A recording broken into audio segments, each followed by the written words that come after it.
our theme is basically Unity, Our World. I wanted to ask, I think most of us will know that what is GIS, probably in our heart, or somehow related to what is GIS. But actually, have we actually asked ourselves, what is GIS to you as a person, and also to your organizations? I remember that when I start working in S3, so my daughter was asking me, Daddy, apa you buat? I say, join map lah, you know. What map? I thought map, free map. Then I said map lah. So I find it so difficult to explain to her, then I just told her, I join VCD, okay? VCD. So that's the easiest way. So the question is that, what do we think as a person on ourselves? What is GIS? And also to your organization, what is GIS? So I would like to share with you some thought from some of the people.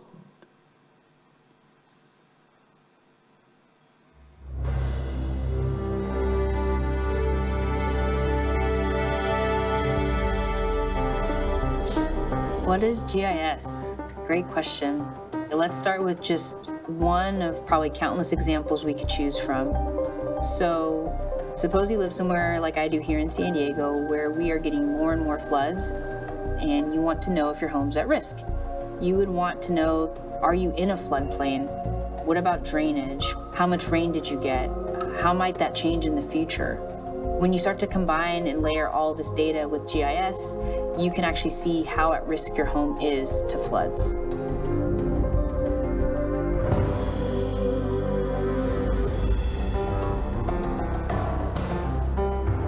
It's very often said that data is the new oil, and GIS is a confluence of all of the different data sources that we have now, whether it's from the sky or from the ground or from mobile devices.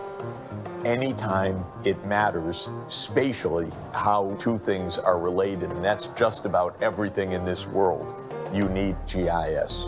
Whether you've heard of GIS or not, it's all around us. It's used by every major corporation to manage their supply chains and to pick where to build stores.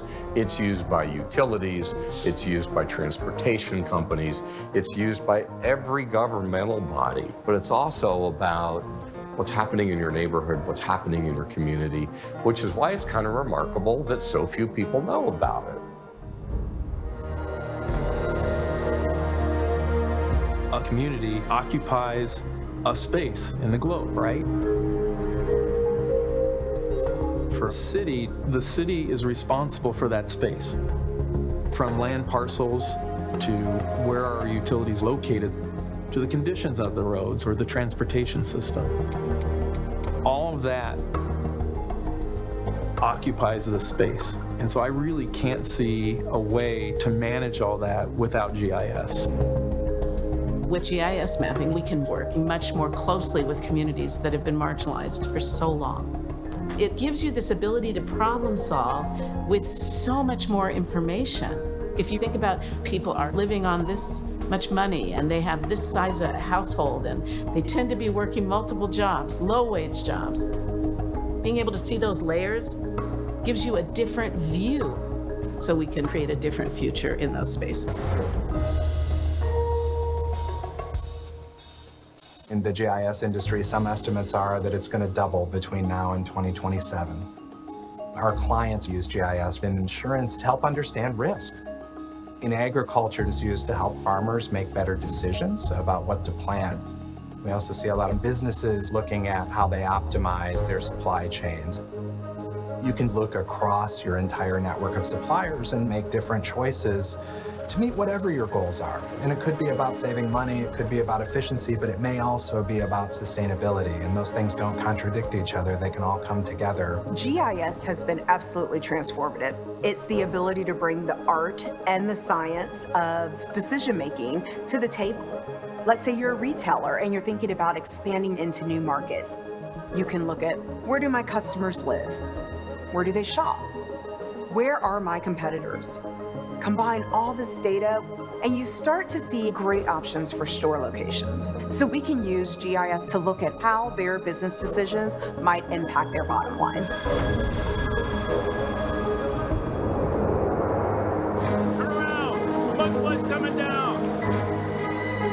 SoCalGas has 20 million customers who depend on us day in and day out to provide them with gas safely. It's believed that more than 100 homes have serious damage, and there's real concern that residents may be trapped.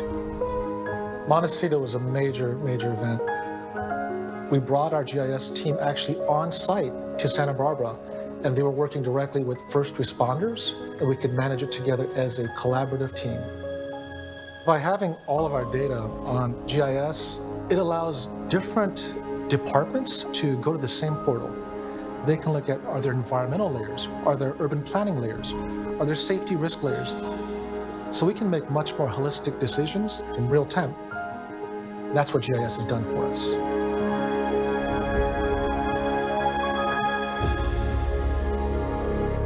HDR is a global engineering firm. We do a lot of infrastructure smartly designed with the environment in mind. Bridge design, water treatment facilities, architecture. Our clients wanted to see data in a way that was easy for everyone to understand. Taking the GIS that's typically seen in a horizontal space into the vertical space, they can see project alternatives. It's really fun. We can make hundreds, thousands iterations. Would there be more trees? How would that look? What about the volumes of the buildings, etc.? The decision makers can see how their money are spent, and the municipalities can see how their environment is developed. I think everybody wins. IUCN is the International Union for the Conservation of Nature. One of the key roles of IUCN is to convene all the necessary voices making the decision about what they can protect and where they can protect it. And it neutralizes the conversation. It does not become, I am arguing with you about this point. It's about using the map as the neutral space to share perspectives. So GIS is really one of the most important tools that's going to help the world to implement the appropriate conservation actions. We have a lot of working landscapes that could also be conservation landscapes, as long as we work with landowners to make sure that their needs are met. GIS can help us spatially organize and visualize what's important for people, what's important for animals. So coexistence is really what we're fighting for here. GIS allows us to get ahead of planning so that we can have that coexistence.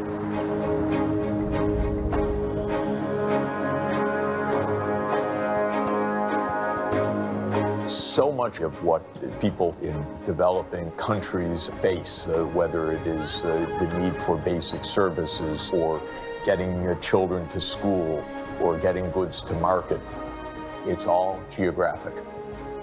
The Sustainable Development Goals are the objectives adopted by all 193 UN member states to make a better future. Every one of the 17 goals needs GIS. You cannot fight poverty without knowing where poor people are. You can't fight hunger without understanding crop yields. You can't have universal health coverage without knowing where the clinics are. With thousands and thousands of layers of data, it's unimaginable to be thinking about these issues without GIS. I think a reason that GIS is used more and more is because it has to be. Many of the biggest challenges we're facing, economic, social, climate change and biodiversity loss, have to be understood in a geographic context. And the good news, given all these challenges, is that GIS is more powerful than ever. And that means that all the things that maps have helped us to solve over millennia, we now have an even more powerful tool to do those things with GIS.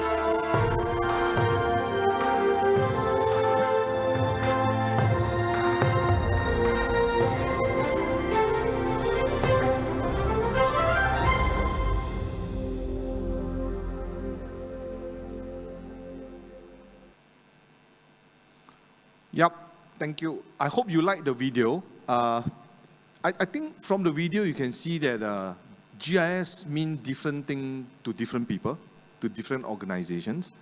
And you can see that GIS can actually help a very small little problem to a very complex problem.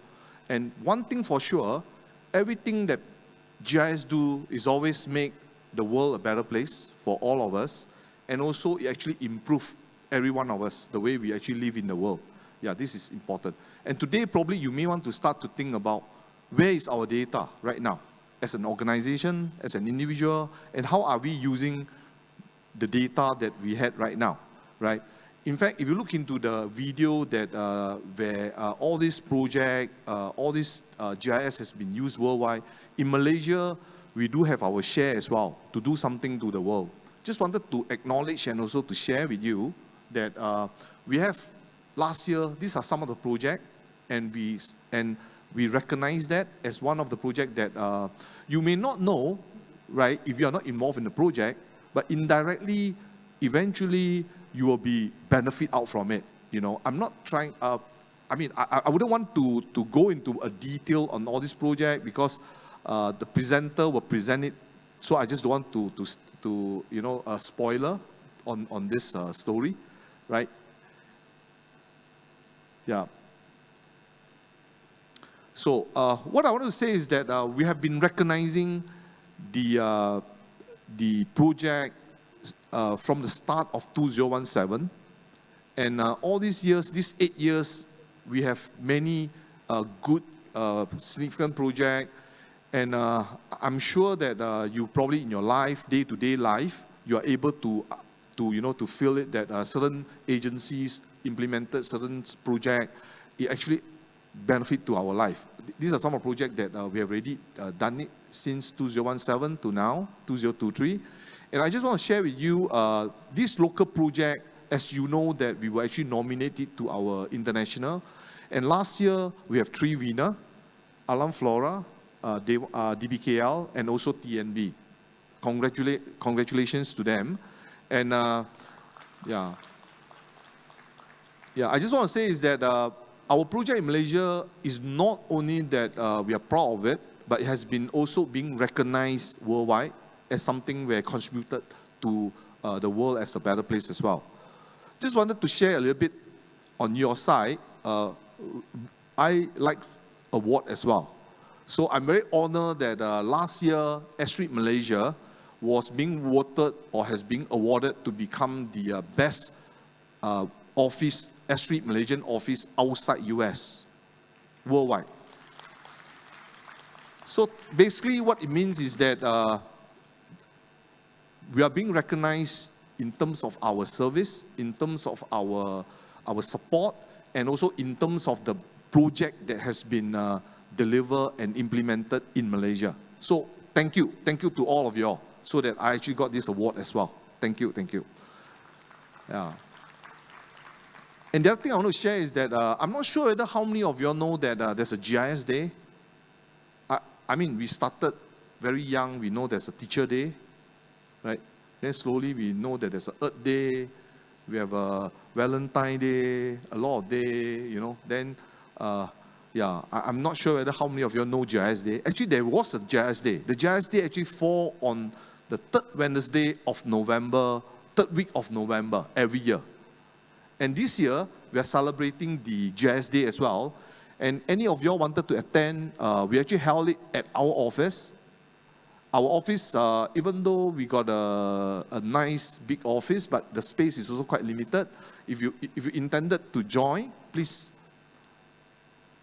scan and register yourself. So we probably can take about 100 to 150 to 200 people. So yeah, that's the best we can. So please, and it's our birthday. Anybody who actually involved in GIS will be our birthday. Thank you. Thanks a lot.